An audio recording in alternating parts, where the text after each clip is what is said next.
If you try to speak in English with me and question something about our surrounding, then I try to solve of your questions.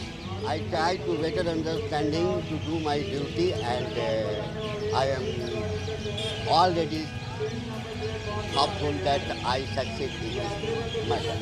Rest concern over the purpose, consumer protection norms for e-commerce companies are doing that.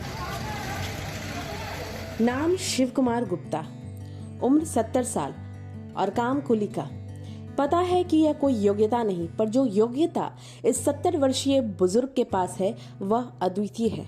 बिना किसी degree और पढ़ाई लिखाई के यह इंसान फर्राटेदार अंग्रेजी बोलता है। इतना ही नहीं, वह अपने आसपास रहने वाले बच्चों को भी अंग्रेजी बोलना सिखाता है। शरीर अब धीरे धीरे साथ देना छोड़ रहा है, पर उम्र के उठान के साथ यह और भी दृढ़ संकल्पित होता जा रहा है। अपने बारे में बताते हुए शिव कुमार गुप्ता कहते हैं कि कुली से पहले वह एक इंसान है। जहां दूसरे कुलियों को हिंदी भी ठीक से समझ में नहीं आती, वहीं शिव कुमार बिना किसी डिग्री के धड़ल्ले से अंग्रेजी बोलते हैं। उनकी यही खासियत उन्हें लोगों के बीच चहेता बनाकर रखती है, क्योंकि गया स्टेशन पर जो भी विदेशी यात्री आते हैं उनके लिए शिव कुमार गुप्ता मददगार साबित होते हैं। उनके सामानों को पहुंचाने के साथ उनकी सहूलियत के हिसाब से उन्हें गाइड करना शिव कुमार गुप्ता अपना धर्म समझते हैं। वह सीधे साधे और भोले भाले इंसान, जिनके दिल में प्रेम कूट कूट कर भरा है। जिंदगी के दाम साम मोल जोल से इन्हें कोई मतलब नहीं। गुप्ता जी का यह व्यवहार ही ऐसा है कि लोग इन्हें खूब पसंद करते हैं। यहाँ तक कि कई लोग तो बिना मांगे इन्हें तोहफे तक दे जाते हैं। इसलिए तो इन्हें लोग इंग्लिश कुली मैन पुकारते हैं। अब सवाल ये है कि आखिर कैसे जाना बिना पढ़ाई लिखाई किए अंग्रेजी बोलना, यह हम जानेंगे खुद शिव कुमार गुप्ता से। देखिए इस वीडियो में।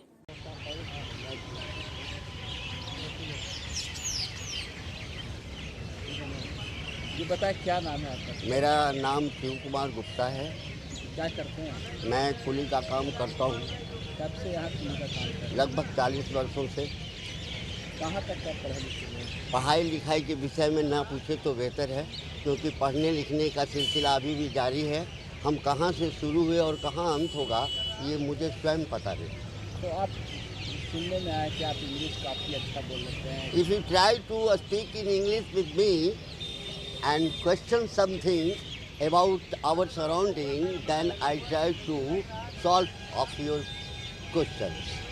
Otherwise, what I can say about it in English, I try to better understanding to do my duty, and I am already hopeful that I succeed in this matter. आप पढ़े लिखे हुए नहीं है, लेकिन फिर भी इंग्लिश कैसे बोल लेते हैं? देखिए, किसी चीज़ के लिए कुछ जुनून की ज़रूरत होती है, कुछ सीखने की प्रवृत्ति के लिए कुछ हमें अपने अंदर से विकसित करना पड़ता है। लोगों से प्रेरणा लेनी होती है, और उस प्रेरणा के वशीभूत होकर ही मैं इंग्लिश, कुछ समय ऐसा आया था कि मैं किसी से बात कर रहा था तो कहा कि कुली गिरी करते हो और अंग्रेजी बोलते हो। तो मैंने कहा भैया, अंग्रेजी बोलना तो कोई गुनाह है नहीं है। और तब से मुझे इस ओर और अग्रसर होने की प्रवृत्ति अपने आप में उद्दीत हुई, और तब की से मैं इसके प्रति अभी भी सीख ही रहा हूँ। कोई भी भाषा सीखने में बड़ा इंटरेस्ट होता है, मिलता है, and recreating is must important for every one person who want to get happy life and comfortable life. So I try to better understanding about any work and duty. तो कैसे आप सीखते हैं? इस तरह का पढ़ाई लिखाई भी नहीं की है? देखिए, मैं कुछ ऐसी घटनाएं घटी थी हमारे जीवन क्रम में कि हमें शिक्षा कहीं से मिल गया कि हमारा रास्ता ख़राब होने जा रहा है, इसको बदलो। और तभी से मैंने छोटे छोटे बच्चों को, अपने आसपास के बच्चों को, जहाँ तक मुझे ज्ञान था, वर्ण ज्ञान था, शब्द ज्ञान था, वाक्य ज्ञान था, लोगों को शिक्षा देने लगा। उस क्रम में व्याकरण वगैरह, किसी भी भाषा को जानने के लिए उसके व्याकरण को जानना बहुत ही ज़रूरी है। और इस क्रम में मैं इसके व्याकरण को जानने के लिए अपने हिंदी व्याकरण को मजबूत किया, और तभी से मुझे हिंदी से अंग्रेजी और अंग्रेजी से हिंदी करने में मज़ा आने लगा और यहीं से मेरा उद्गम हुआ और अभी तक चल रहा है। कब से बोल रहे हैं आप हिंदी? ये तो मैं भी सही ढंग से नहीं कह सकता हूँ, लेकिन मैं अंग्रेजी बोल रहा हूँ और हमारे बहुत सारे गयावासी बंधु जानते हैं, खास करके शिक्षित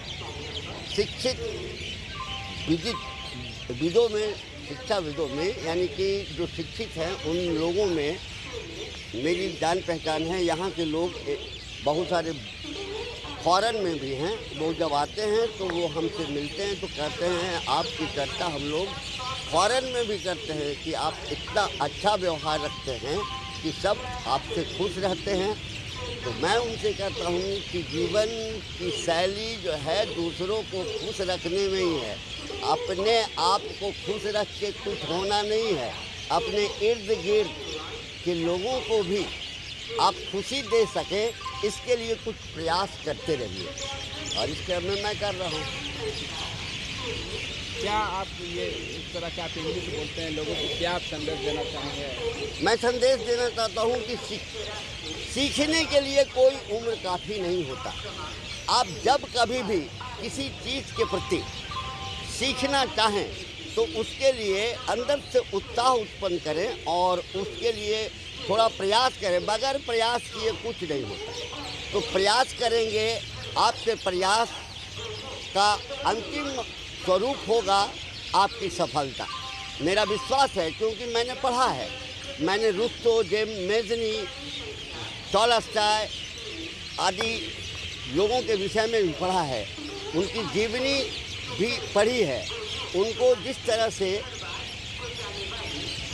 कहते हैं फकीरी में आनंद लेते थे, वो रईसी में नहीं है। अभी भी मैं इस बात को महसूस करता हूँ। कम से कम 7 घंटे आराम से सोता हूँ, थका हारा रहता हूँ। मेहनत करने के बाद आराम से जो नींद आती है वो सवेरे तरोताज़ा और सुकून देने वाली होती है और तब मैं पुनः अपने काम में लग जाता हूँ। इंग्लिश के अलावा और कोई भी भाषा आप जानते हैं? हाँ, बांग्ला जानता हूँ और अन्य भाषाओं पर मेरा कंट्रोल नहीं है, लेकिन समझने का प्रयास मैं इंग्लिश से ही करता हूँ। अन्य दूसरे भाषाभाषी तो लोग मिल जाते हैं, तो क्योंकि इंग्लिश हमारा इंटरनेशनल लैंग्वेज है और इसके प्रति सभी इच्छुक रहते हैं और करीब करीब विदेशियों को भी अंग्रेज़ी आती है, ये मैं मानता हूँ। कुछ फ्रेंच वगैरह लोग आते हैं फ्रांस वगैरह से, तो उनकी अंग्रेज़ी बोलने की शैली कुछ और होती है, लेकिन समझने वाले, कहा गया है कि ताड़ने वाले क़यामत की नज़र रखते हैं। बस उनके जुबान को हिलने के बाद ही हम लोगों को समझ में आता है। कम से कम मुझे ये समझ में आता है कि ये क्या कहना चाहते हैं और मैं इनके लिए क्या कर सकता हूँ। परिचय बताइए। मेरा नाम शिव कुमार गुप्ता है। मैं गया रेलवे स्टेशन पर लगभग 40 वर्षों से कुली का काम कर रहा हूँ और इस क्रम में हमारे मित्र बंधुओं से हमें बहुत सहयोग मिलता है और करीब करीब यहाँ पे रहने वाले कर्मचारी या अन्य दूसरे भी जो हैं वे मुझे जानते हैं, प्रेम से मिलते हैं और मैं उनसे प्रेम से मिलता हूँ। उनको यही कहता हूँ कि कुछ अच्छा करते रहो।